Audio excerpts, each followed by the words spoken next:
Welcome to the Artful Minds by the Atelier magazine, where we plug into the pulse of creation. Good afternoon, and thank you so much, Guilmette, from the Atelier team for joining us today for this wonderful interview. And it was a pleasure for us to focus you in Artist in Focus session, and that has received a lot of applause. And it is my pleasure to introduce Ms. Guilmette Baghdadi to all of you today. Guilmette is an architect, talented artist, and an art therapist whose artistic journey began in her childhood at prestigious Beaux Arts de Grenoble under the guidance of her mentor, Simon Magnan. Born to Iranian parents in North Africa and educated in France, Guilmette beautifully blends her rich cultural background with her professional life, balancing roles across France, Germany, Poland, and the United States. Her art, known for its simplicity and minimalist colors, reflects deeper themes of spirituality, unity, gender equality, and human virtues. Deeply inspired by her Baha'i faith, beyond her artwork, she is also a passionate soapstone course instructor and a believer in the expressive power of movement and the human form. Her works have been recognized and exhibited internationally, including at the prestigious Salon International de Art Contemporain at the Carousel de Louvre in 2021, 22, and 23. We are truly honored to have you here with us today. Before we dive into the conversation, I would love to invite you to say a few words, Guilmette. Thank you very much, first of all, for your kindness and for having chosen me as one of your artists in this beautiful magazine, the Atelier magazine. I'm really humbled and deeply honored for that. I'm very happy to be able to promote women and art. I'm very happy to be able to live in this era where women are struggling and women are because they don't know how they are, which position they should take in the world. And so I chose art for that. And I hope more and more women will be able, whatever profession they have, to be able to promote women.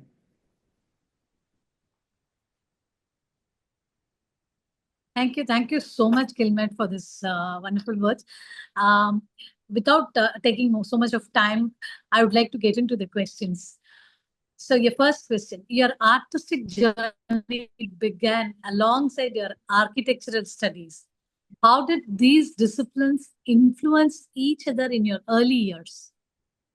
So I have to say that while I was studying architecture, it developed my art a little bit more like the two. It was architecture and art was like a conversation, constant conversation between them. And architecture gave me a way to understand structure, space, and how people would move through the environment. And art, on the other side, gave me this freedom to explore more my feelings, more the symbolism, and the personal expression. So in these early years, I found myself really drawn between these two professions. That's really wonderful to know. Having worked across continents, how have different cultural environments shaped your artistic expression? Which culture influenced you the most? So this is a very interesting question in a way that I guess it's the French culture, because I studied, my whole scholarity was in French. It's in France. And I studied, I did my high school in France. I did my primary school in France first, and then I studied my architecture and art in France. And I think I took over, I transported this, my culture, which is more the French culture, into the countries I lived in. And I lived and I worked. Symbolism and minimalism play a key role in your art. How do you balance emotional depth with visual simplicity? So in my work, symbolism and minimalism are central in to creating emotion impact. So I try to balance emotional depth with the visual simplicity, but I have to be careful when I choose the symbolism. It has to be meaningful, and the composition have to be really to go down to the essence, and which will allow each element to carry more and more emotional weight. Wonderful. How has your Baha'i faith informed the themes of unity and gender equality in your creations? So the Baha'i faith has influenced my artwork and the themes of unity and gender equality. And both of them are a deep source of inspiration. For now, it's just these two themes, but I hope I will develop more themes in this field. And I really strive to reflect unity in my work by exploring different cultures. When I paint the minimalist profiles, they are from different backgrounds, different nationalities. And so I aim to, whether the compositions are figurative or not, I really aim to bridge this harmony which that exists in diversity.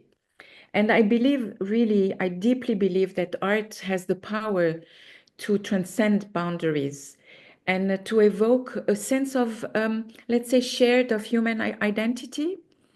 Yeah,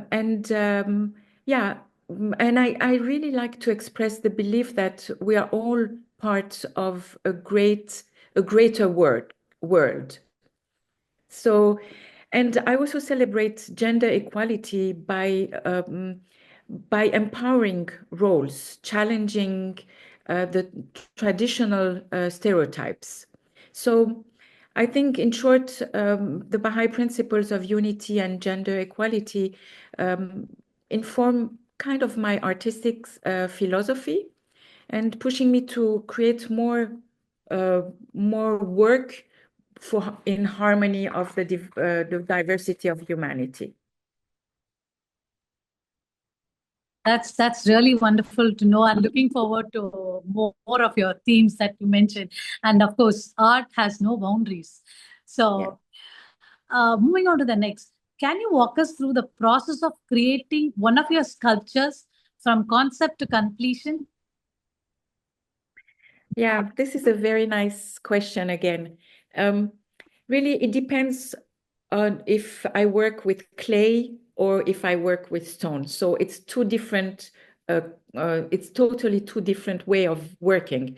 So with clay, you add clay, and with stone, you chop. So when it goes, it's finished. So, but I'd like to explain it with stone because it's much more difficult for me, because when a piece goes, then I have to rethink the stone.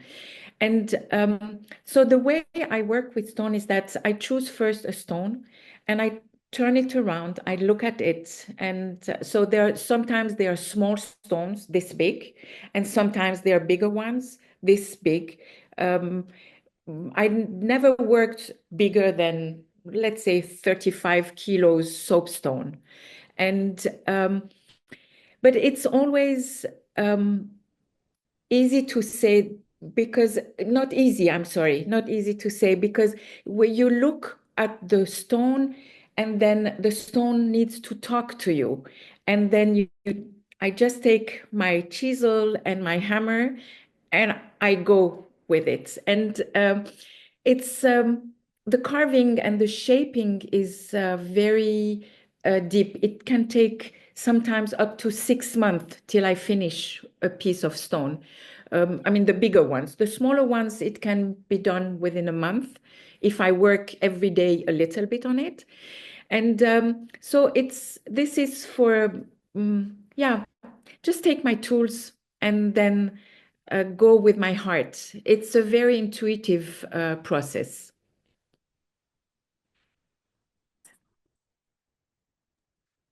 Thank you so much. That's something when you said it's from my heart, it really makes you feel that how much of a work that goes into it and how much of a thought process that you put it across. You have studied art therapy. How does this influence your workshops and your own creative practice? So I studied art therapy, but I didn't. I need to say that I have not finished my studies in a way that I did all the practical. The only thing which was missing is to write my thesis. And I kind of didn't want to write that because I got all what I wanted. And this was enough for me because it was for me and also first for my people who are surrounding me. But when I teach sculpture, when I teach soapstone sculpture, which is to me the best way of art therapy, it's people are coming just to try something new, and they most of them have unsolved problems. So with guiding them, that I guide them to let go of of themselves, and by letting go, you just relax. You learn how to relax. You learn how to breathe. You learn how to concentrate more in what you are doing, and this is the optimum phase when I like when people they come and then I feel that they relax and then work. And yeah, it's very nice. That's really wonderful because this question was my, I was waiting to hear this from you because me being a psychologist, I have used many tools in the form of music, dance, and even colors to kids to the geriatric stages. And it is wonderful. It really works wonderful. And I'm sure you are making a different mark in this altogether. I have seen some very nice changes. Yeah, that's Very really nice. wonderful. Yeah, it really helps in the cognitive development, and it's really nice. So, Yeah. as a global advisory member for G100 Art Leadership and Films, how do you envision the future of women in the arts globally? I love this question. And being part of G100 has developed in me something much more to be as at service to women. What I envision is a future where women in the art are not only visible, but powerful. Will have a powerful influence across all levels, from the creation to the leadership. And I see a world where women artists have an equitable, I would say, access to different platforms, to more resources, and a real recognition to which will allow diverse voices around the world. And by fostering this, I think it's important to promote inclusive education. It's important to championship systematic change. And we can ensure that the contribution of women in the art are really celebrating this change, and in a way that there will be more empathy, more innovation, and more, to me, interconnecting cultural landscape. I'm using an architecture word, so it's really important. And thank you for this amazing question. Thank you so much, because like we share a common platform on this, and we also look forward, like to do something towards the women and then their sustainability and economy, everything. So I think together we can make a lot of difference. And I really love that one thing which you said, inclusive education, which is what I'm actually majorly into. I really like that, and together we can do a lot more on this. And now it's time for us to go to the rapid fire questions. So I'm really excited to hear that quick answers from you. If your sculptures could wish for one thing to the viewers, what would they say? The sculptor would say, I like what I see. Thank you. I hope it will say that. That's wonderful. Architecture, sculpture, or painting? If you had to pick one, just one for a year, which one wins? So I think I would choose sculpture without hesitation, because I'm painting much more these days, and I began actually my artwork, even though I was painting and drawing since my childhood.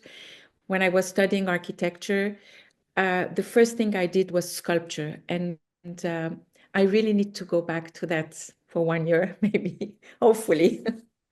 Good. Soapstone or marble? Who's your artistic soulmate? Soapstone.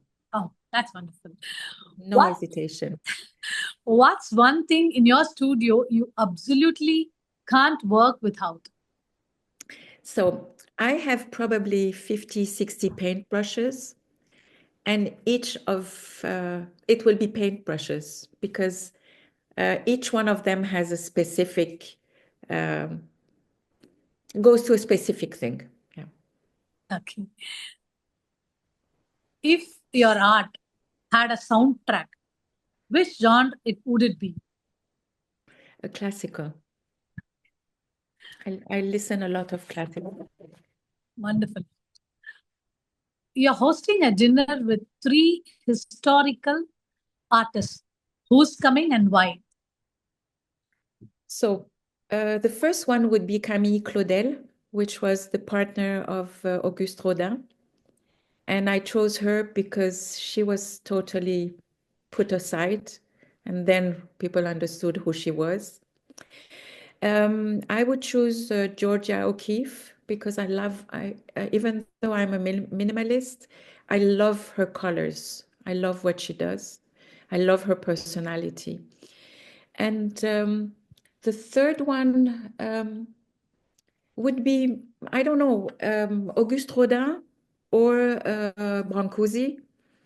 So one of these two. Okay.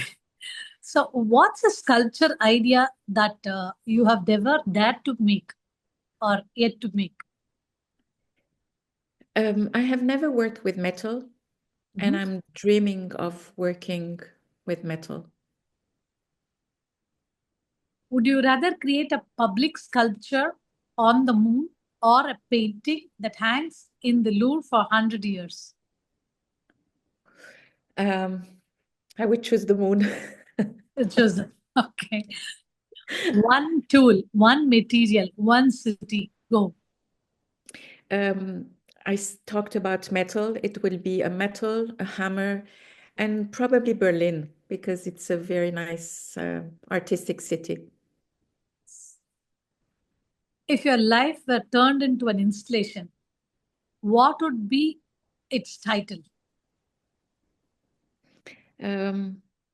She loved life. Any specific reason? Because I'm just thinking that my kids will be mad at me now. I'm just thinking that When I die, I would like on my stone to be written, she loved life. Okay. If not an artist, which profession you would choose? This is a very deep question. Probably a teacher, because I love giving. So a teacher is, I mean, as an artist, we give a lot of ourselves, and a teacher is also meant to give something. In fact, I would rather say, being coming from the background of education as a profession, even teachers are all artists. They are actually sculpting the young minds to any age group. They really sculpt in a different format. They are also part of art family. That's what I would say. And literally, whenever you were answering for this rapid fire questions, somehow every answer I felt like, yeah, this is what I thought that Guilmette would say. I really don't know. For every question, it was coming up for me. And it's really wonderful, except for the historical artists, everything. I felt like, okay, fine, I have thought this is what she would say. And thank you so much, Guilmette, for joining us today. It's really wonderful that you have volunteered to participate and contribute towards the first inaugural issue of the Atelier magazine. And we are so grateful to you as a team. And from G100, I hope we are going to make a lot of difference in the coming years. You're going to be an inspiration for the rest of us, whoever is going to come. Thank you so much for joining us today. Thank you very much, dear Abby. Thank you very much.